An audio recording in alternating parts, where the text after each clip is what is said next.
so weird. This app shows that my credit score's pretty good, but I couldn't get the car loan. Are you using myfico.com? No, it's some other company. Oh, you should get a MyFICO account instead. FICO scores are the ones used by 90% of lenders, and other credit scores can vary up to 100 points. That would have been helpful yesterday. Get the scores lenders use. Get the right FICO credit score for your credit goal, including your FICO scores used for mortgages, auto loans, and credit cards. Visit myfico.com or download the MyFICO app to get started today. No, I don't. This is Pause for Thought with the world around you on Threshold FM. And just before we get into it, I had a thought when I woke up this morning. See, now my missus hates when I wake up in the morning with a question, so I'll just ask you guys. If taxonomy has to be specific, as in, I assume it has to be, otherwise what's the point in the classification system for species if things aren't extremely precise, But anyway, with this in mind, when did humans really ever exist? If all the specific characteristics of a human were decided, say, back in Darwin's day, then surely the human race has slightly evolved or, mutated since then. And that means that we'd no longer be humans as such, so what would you call us? What are we? Is that why, anyway, though, there could be so much talk of bloodlines in alternative history and conspiracy law? Because, I know the Germans were big into it with their monarchy and that's why our monarchy has German blood in it. Like, that's a bloodline that goes through Europe, so it's bizarre anyway. But though you could apply it to anything, it doesn't have to be to humans. Like when does a toucan stop being a toucan? At what point of coloration change does a one type of parrot become another? When it changes a shape, when the African grey parrot becomes a dark African grey parrot, does that make it a different species of African grey parrot? There's all sorts you could. Anyway, we're never gonna get an answer to that because I haven't looked into that. There was just a question. It's an hard show to start off. I'll be dead honest with you guys, and it's completely by the by anyway. Because this week I'm gonna be thinking all about gnomes, mate. Now, if you're like me, you like short women, and a gnome is a lot shorter than a small woman, so it might be hard to objectify or sexualise a gnome. May sound a little perverse because size-wise, I think we're looking at around 2 foot at most. This is just before any research, and when you remember that these gnomes are always in waterproof Macs and they've got disproportionate fashion and accessories, most of the time it's easy to forget that they're actually miniature elderly people that real-sized elderly people enjoy collecting. Is a gnome collection a warning that you've hit middle age? Is it part of a granny's fantasy to have lots of small people in the garden facing a bedroom window to see her untuck her tits from a waistband? Well, according to one woman, that's the exact reason. And she's here today. Obviously not. I still haven't managed to get any interviews. When you speak to people and say, would you like to be interviewed for this? They say no. But, anyway, where am I going to find a granny from anyway? Like, all mine are dead. What am I supposed to do to find a grandma? Just fucking go and pluck one out of the ground. But, to be fair, you could pluck a gnome out of the ground. A species of mythological creature said to dwell under the surface of the earth with over 500 years of written records of them, starting with what's widely accepted as the first mention of the word gnome. And now that's in a book by a Swiss bloke known by the name of Paracelsus. In his book about so-called elementals, you know what elementals sound like though? When you read about them, they sound like interdimensional beings, and after a bit of a read, he even refers to them as the demons of Christianity, which many believe to be associated with the jinn, which many people assign to being interdimensional beings. Now, though he doesn't view them as evil like religions do, he just assumed they were part of God's creation, and I think it's pretty interesting that he was able to hold Christian views and still form his own opinion on the creatures, because that seems to be where a lot of people fall down, innit, when they start looking into this sort of stuff. They start trying to explain why God made this due to the science, or why science can prove God wrong. This guy, this Swiss bloke, he just sort of let both run concurrently in his mind, which is, I think, a good indicator of intelligence. Or he could have just been fucking doolally.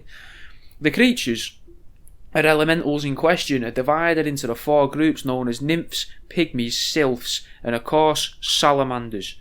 They represent between them water, earth, air and fire respectively. I think it's weird how language has evolved to use these words to describe other things. Historically, nymphs were an ancient goddess of sorts, and nowadays it's a word assigned to a woman who likes to put it about a bit. Pygmies are still a version of small human as they were in this book, but Aristotle believed that there was a land south of Egypt that was home to all of the pygmies and their race of proportionate horses, which is weird that they would have horses that were proportionate to them as well, almost like it was a different reality almost completely, you know. But what if it's true? What if we're the pygmies? Because there's tales of giants and there's tales of pygmies, but what if there isn't a middle ground? What if we're the pygmies or we're the giants? Maybe we or nature eradicated the giants or pygmies, but either way it was believed that these pygmies lived underground, you know, much like a gnome, and nothing at all like the pygmies of today.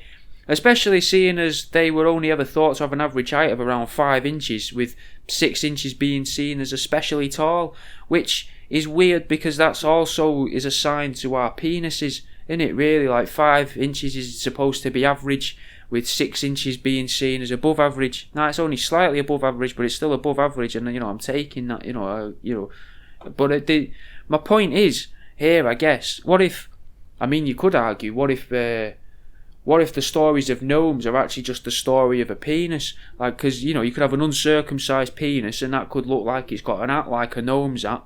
And it's got pubes on it as well, which would look like hair, like a gnome's got hair on it. So what if there was a species of something that before humans, before we took over, before the aliens spliced our DNA with the ape-like DNA here, what if they didn't have genitals, or what if it was more like a dog's genitals where it was retractable, like a noise as it shoots in and as it shoots back out again? You don't know, dear. It could be. Anyway, that's just a quick aside there. I mean, this makes me think though, getting back to the, pygmies in now. I mean, if you take the dick talk away, this makes me think that we are the pygmies. We are very much in the earthly plane of existence. And if you swap inches for feet, then we're the same. 6 foot's considered tall in humans as we know it, but what if it's all being altered by the giants or some other form of meddling race to stop us knowing that we can get out from this underground prison? I know a few weeks ago I suggested that the darkness of space could be hair, but what if it's soil? Maybe the blue of the daylight is caused by all the chemical reactions that occur from the roots transferring chemicals from the ground into the root, rather than just because of the chemical reactions happening in the sky. I think it's much more believable, isn't it, really, to think that the blue is the blue in the sky, purely down to the chemical reactions taking place from the roots from the plants we can't see because the soil obscures our vision. That just makes more sense than the blues in the sky. Well, the sky's blue because it's blue because of a reaction. Doesn't give you enough, does it? But I suppose all of that though would make for the starlight being, that would mean it would be the refracted light passing through the stems of the plants. But that's just a thought before we properly get into the gnomes, Just a quick dig about, looking for gnomes.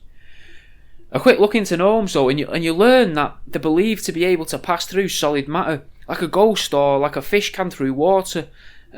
What if this is why there are tales of rock faces that are actually doorways that lead to empty rooms? Now inside these empty rooms, I'm saying empty rooms, they're near enough empty rooms, but supposedly there's these doorways you can pass through in mountains where you go through it and then you can see these black diamonds, and inside those black diamonds are the universes, like our universes and other universes, and it's just inside some form of laboratory, according to people that give talks on the internet anyway. I remember listening to some talks by a lady called Linda Moulton, and I'm sure she detailed a lot of cases of people attempting to find these doorways and attempting to change their frequency, as I think she called it. And I think she said it was possible through research and meditation at the spots where these doorways are supposed to appear, that you can go through them if you follow these steps.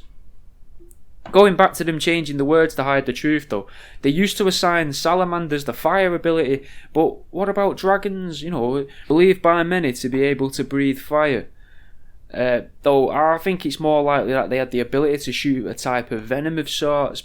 Being from a massive creature, surely the effects of such venom or stomach acid would be catastrophic to whatever it hit, except for maybe some form of massive mongoose.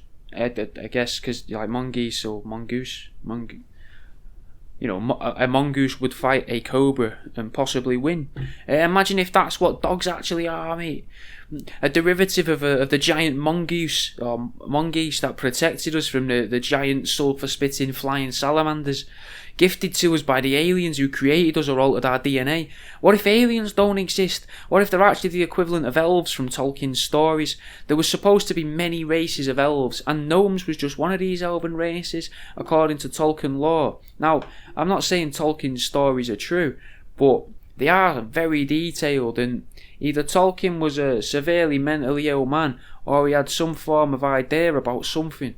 And although all of Tolkien's knowledge of gnomes, giants, trolls and supernatural beings could have been a curse, it was believed by those that followed the stories of Ymir in the Nordic times that dwarves and elves could cause mental illness amongst humans.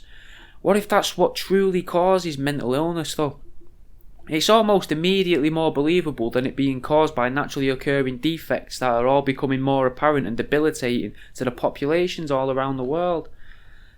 I always think you have to question something, innit? If you're constantly being told about it, like every day, constantly, every TV show, every news report, everything is always telling you about something. You got to question it, haven't you? Like, why would they keep saying that unless it's not true and they just need you to believe it? And it's what's been pushed on us over the past few years, isn't it? Like adverts, films, TV shows. And what if it's all misinformation? Seeing as these beings are supposed to be supernatural, maybe there's an element of belief needed in them for them to be able to take effect. But maybe you don't need to believe that the gnome's a gnome. Maybe you just have to believe that the gnome... Well, maybe you just have to believe in the effects the gnome can have. I don't know. Like I said before, guys, I'm not a scientist, innit? I can only find what I can find and then tell yous have to put it together yourselves, I guess. Whereas the powers that be, they probably don't want people to know that they could be cured of their ailments by appeasing these supernatural beings, like leaving a tribute under a tree or something. Maybe that's why there's big corporations in existence that cater for a lot of the pharmaceutical industry and for the media.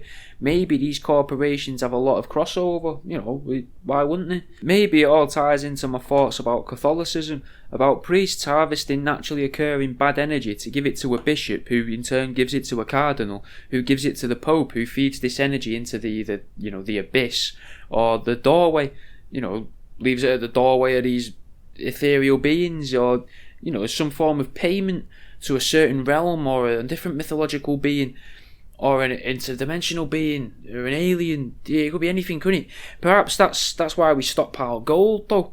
Like at this point, I'm assuming that we all know the Anunnaki wanted gold. Well, that's a given now, innit? We've gone into that enough briefly for you to know that's something.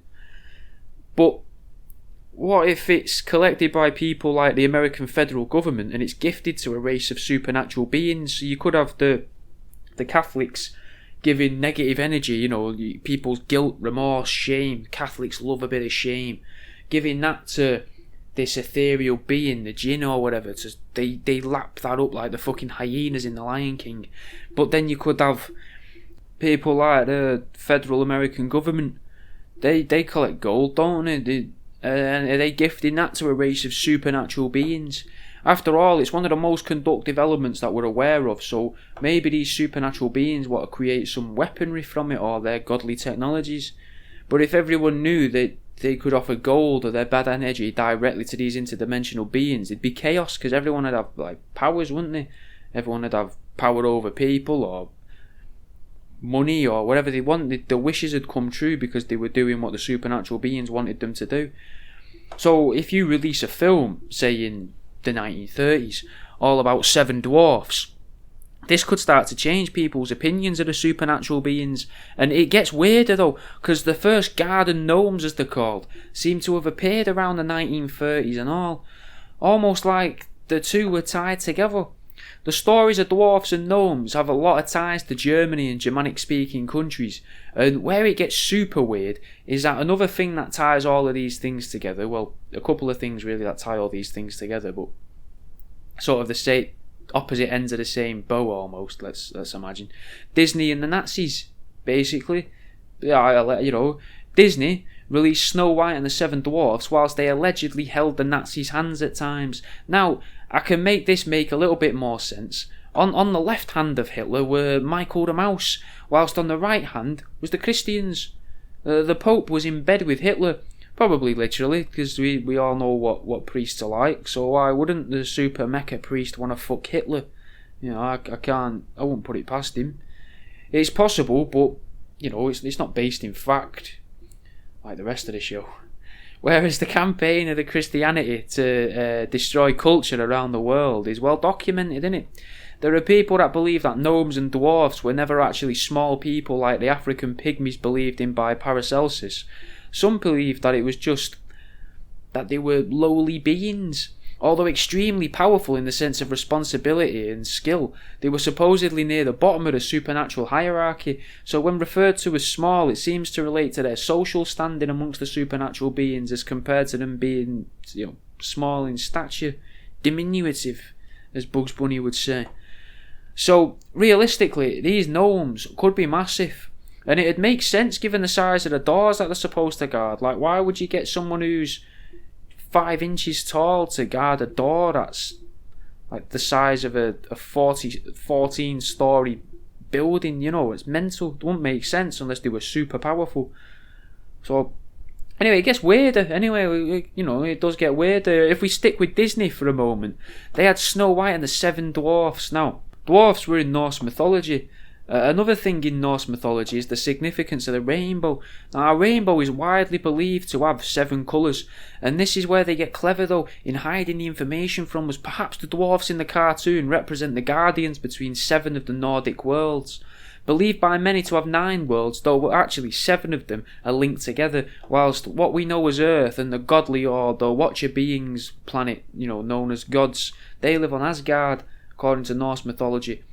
What if they're not worlds though? What if they're just all different planes of existence, all connected except for Asgard and Midgard as they called Earth?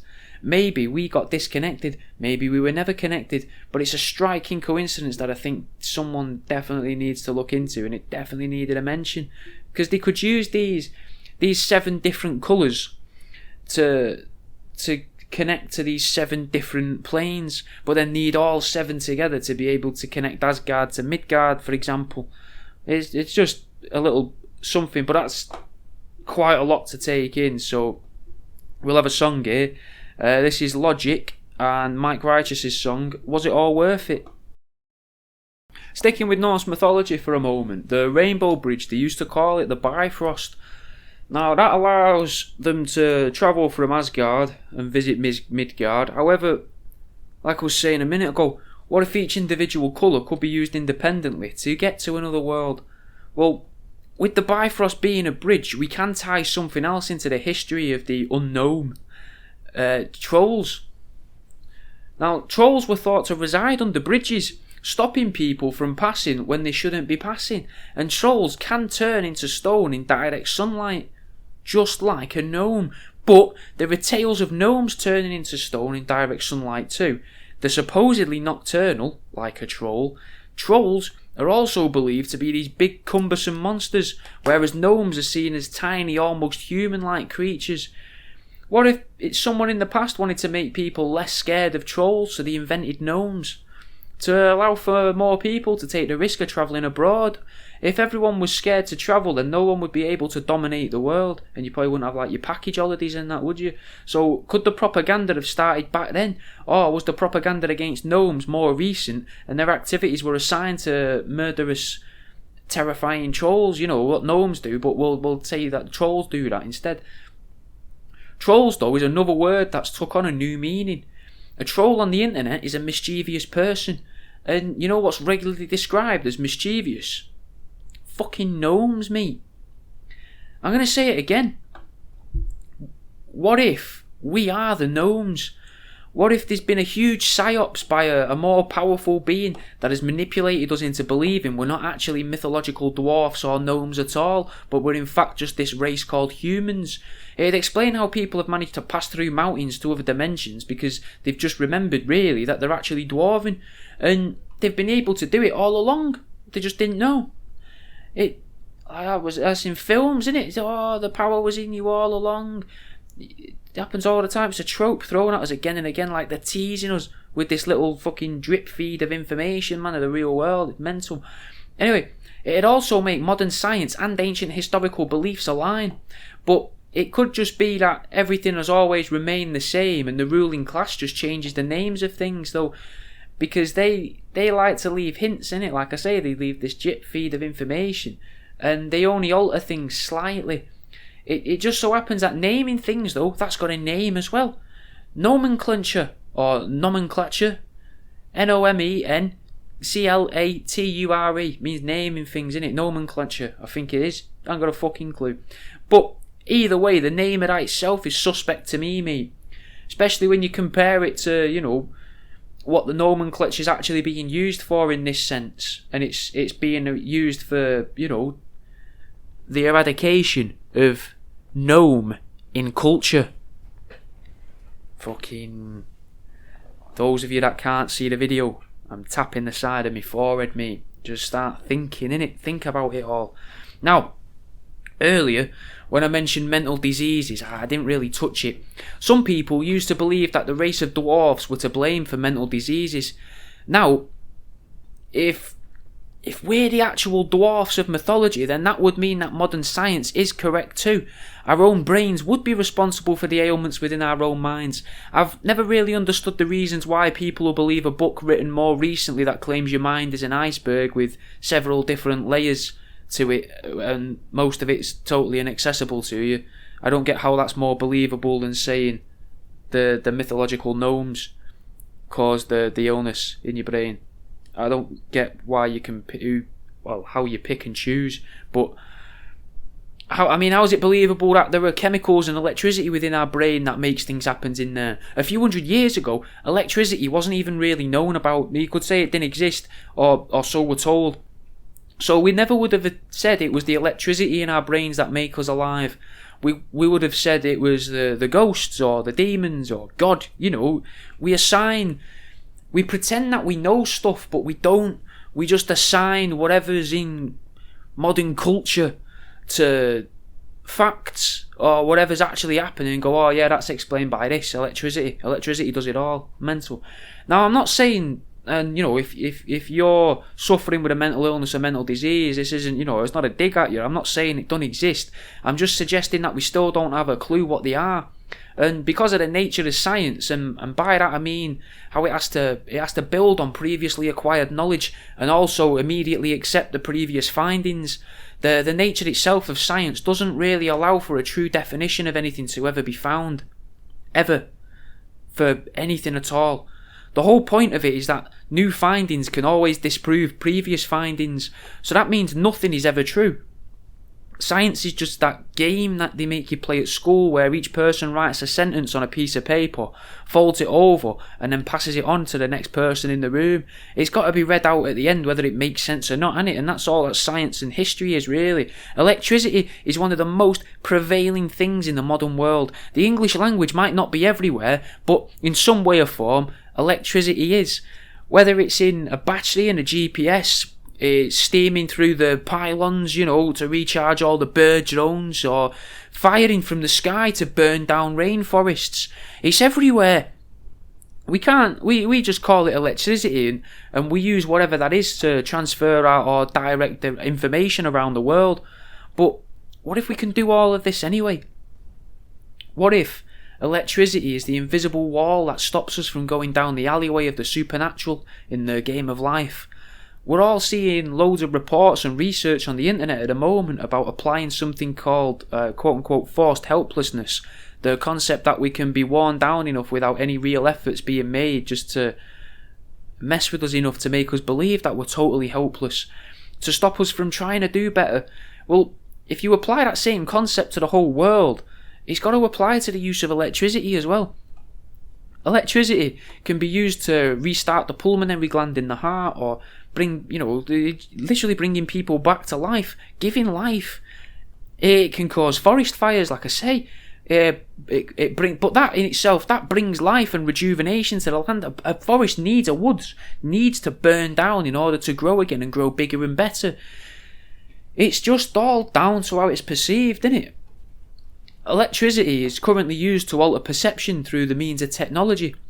Technology that shows us alternative worlds. It shares news, it makes music, it shows us porn. As if it's being made out to look like it's important. Like it's really important, but only for what it's deemed useful for. But what if in reality it can be used to do literally anything? What if that is what the life force of the universe is, and some mad cunts just decided to bottle it up? What if it's already there, just in the air, electricity, I mean, if it is the universal life force, if it's just around us, floating in the air, and it's able to do anything we want it to, but some clever fucker worked out that they can convince us that it's for something else entirely, so we'll never even think to use it for these other means of what would be considered supernatural. Only, they'll only ever show it you as it being something that's useful for a particular practice, rather than it being capable of doing literally anything. Like, why can certain chemicals stored in a metal sausage give out electricity? How does that make sense? Why aren't we all terrified by the fact that static shocks can be dished out just by walking around fucking TK Maxx? We aren't scared because we know it's not going to hurt us. Only the mains electricity will hurt us. But why is that? Why will that hurt us? Is it because it's the life force of the universe being fed straight into us? A lot of people, when they die afterwards, they say their whole life flashed before their eyes, which again is misinformation, realistically, because these people are dead. So where is this information coming from about it flashing before your eyes? How can we even know that electricity causes that to happen? Because if you're dead, you can't tell someone about this, innit? It almost feels wrong to say it is information at all. It's just outright lying. And lying seems like a pretty mischievous thing to do. And you know who's mischievous? Gnomes. So, it does all tie together. Now, I mean, they had the hats, they had the weird costumes. Were the Nazis actually gnomes? Or a group of different species of, multiple species of elves that banded together to destroy the world, or to try and wipe out the humans with the help of the Catholics? It's a possibility, innit? Or was the Catholics using them to do this? Was they really the puppeteers of it all? Maybe the idea from Scientology can come into play here, though. What if the soul-like life forces referred to in Scientology aren't actually from imprisoned intergalactic prisoners, though? What if they'd been previously imprisoned by whatever humans actually are, locked away in the seas and volcanoes? Because passing through the seas would be no trouble for the nymphs, and the volcanoes could be controlled by the salamanders of old. Not to mention, a volcano is literally just a doorway to the inner earth, and if the gnomes live under the ground, then they would need a door, potentially, or at least some way of getting in and out, even though they can pass through the ground. But why wouldn't they have an actual door? Not in the literal sense of hollow earth, though it could be, but unfortunately I'm not all that sure about it. I don't really know how the gnomes would link to hollow earth in that sense. If humans truly are a hybrid, though, developed by aliens using ape DNA, then why wouldn't the aliens put all their sentient or intelligent beings in some form of stasis? It'd be pointless to kill them all in case they somehow know the answer to a question that they didn't have the answer to. But these intelligent species could be super intelligent or proper deceiving, cunning little bastards. Like a cunning little gnome or a cunning little, elf. Troll. But these maybe on the off chance they could be versed in magic. But what would magic be? It seems impossible, but lots of people talk about how we live inside of a simulation, and if that's the case, then why wouldn't there be cheat codes? I mean, think about it. You shout fucking Bukan Jew, at a wall and you teleport into another country. How is that any different to type in the word motherload into the search bar on The Sims to get yourself 25 grand for free? Maybe that's why video games were invented, and sci-fi, a way of muddying the truth between the real world with magic and the world that someone wanted to curate around us. Now, I suppose we'll never know if the known world has been curated for nefarious ends or if our own protection in any way, shape or form, but we don't even know who curated the world. We don't even know if the world was curated for nefarious ends or if it was curated for our own protection. Anyway, we don't know who curated it, full stop. Or who curated the world, or who devised modern history. But I know you, and you know me. And you know what? This show's supposed to be all about gnomes. So of course that was Bugsy Malone's King of the North. Now I'm going to be dead honest there, guys. That was supposed to be ABBA with Knowing Me, Knowing You, and I was going to change Knowing Me and Knowing You to Gnoming Me and Gnoming You. But I didn't think it'd really suit the stations. Anyway, the reason why I wanted to play a song by ABBA is because they're Scandinavian, and I think they're Scandinavian. I mean, is Swedish? Is Sweden Scandinavia? I don't know, but it's that area of Europe anyway, I think.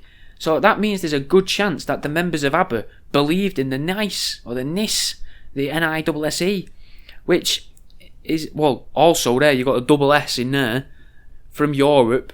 The Nazis were from Europe. They had a double S. Worthy gnomes.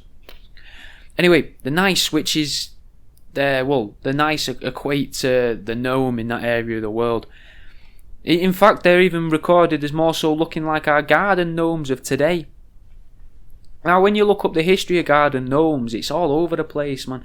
People assigning qualities to a fucking piece of dried painted clay, like it means something, It's very difficult to pick out the truth, but some people say they're a good luck symbol, whereas historically others deem the gnomes as naughty and a hindrance.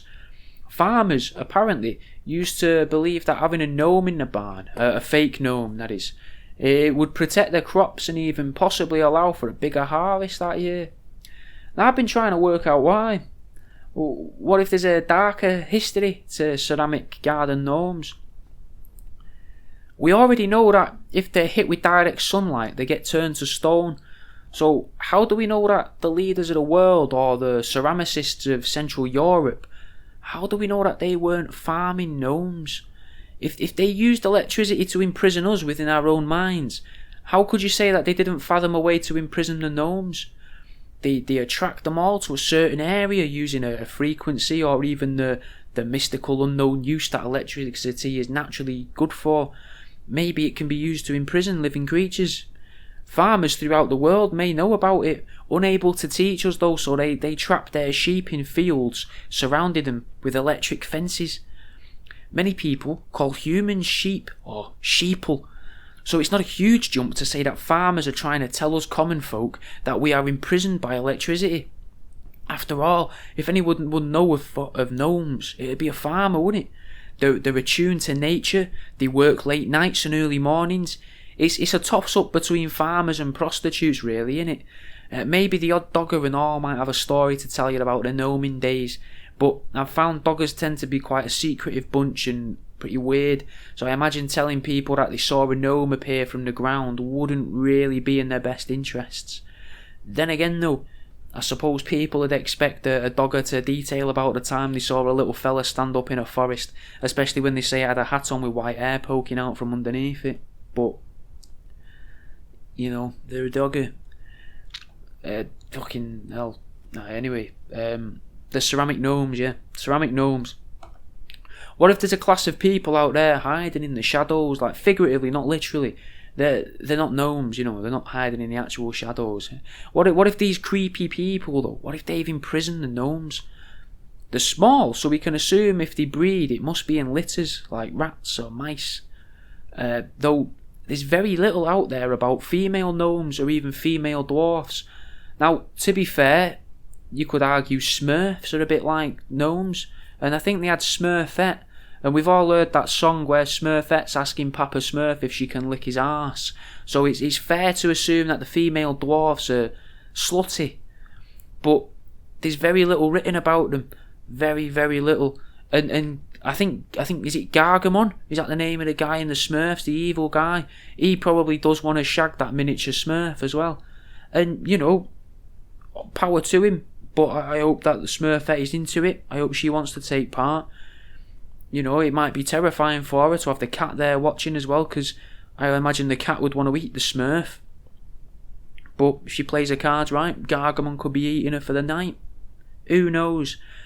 But anyway, getting back to the breeding gnomes, could it be that gnomes breed like colony-forming insects though, like bees and ants?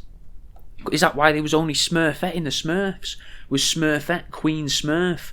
Like the queen bee of Smurfs, the queen ant, you know, the could there be some oversized BBG, you know, that's big beautiful gnomes living deep underground or in an artificially induced dark environment on a European farm somewhere in Europe. It's hard to pin it down, I guess, but is this big mother gnome, the OG, the original gnome herself, pumping out gnome egg after gnome egg? Though I believe that the earth-dwelling pygmy races like dwarfs and gnomes would more than likely be live bearers like cats or humans rather than being formed in eggs. Though, if they were formed in eggs, it would explain why they're always seen with tools.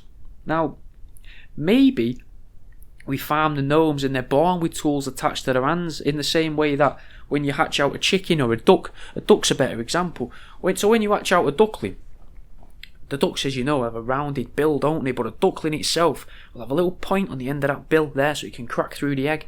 What if gnomes are born with these limbs that look like pickaxes? Or we paint them to look like pickaxes, but in reality it's just a fucking weird finger that they have to break through this rock-hard egg.